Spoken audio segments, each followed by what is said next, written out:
Обид за правење циркус и естрада на целосно недоличен и некултурен начин, јасен обид за политичка провокација и разгорување меѓуетнички тензии со користење уличарски речник. Однесувањето на новинарот Тетова кон министерката за образование Весна Јаневска предизвика бура реакции, не само поради фактот што македонскиот јазик е официјален во државава, туку пред се поради начинот на кој новинарот се обрати кон министерката, користејќи прво лице еднина и зборот ти. Според медиумските познавачи тоа е целосно недолично и неприкладно, бидејќи пред се станува збор за обраќање кон повозрасно лице, доктор, универзитетски професор и актуелен носител на јавна функција. Премиерот Христијан Мицкоски не сакаше да ја коментира оваа ситуација, велејќи дека ако некој одлучил да се прави циркузант, подобро е да се премолчи.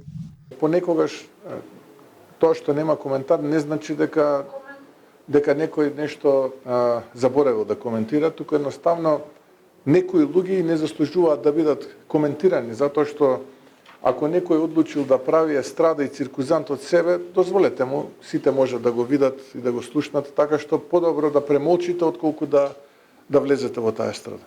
За ваквото однесување на новинарот Неврија Деми гласно реагираше и дел од Фелата. Бараат за недоличното однесување со осуда и реакција да излезат и новинарските здруженија. Новинарот Александар Методиев вели дека коректно е медиумските организации да реагираат, како што оправдано реагираат на однесување на институции и поединци кон новинарите. На што личи обраќање на ти кон повозрасно лице или лице на функција?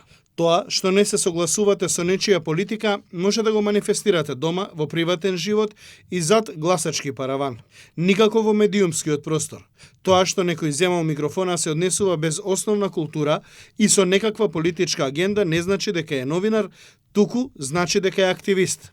Ти рековме да се земеш преведувач. Кои сте тоа вие што сте рекле и како случајно минатиот пат во исто време спуштивте микрофони?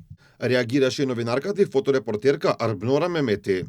Ова однесување ти кажавме најмалку наликува на некој што себе се нарекува новинар. Новинарството не е нешто локално и не може да се извршува само во мало. Сакал некој или не, македонскиот јазик е повеќе од неопходен за вршење на оваа професија. Инаку ова не е прв пат истиот новинар да се обидува да провоцира на оваа тема. При претходната посета на Јаневска на Тетово пред еден месец ја праша зошто не земала преведувач да преведува од македонски на албански јазик.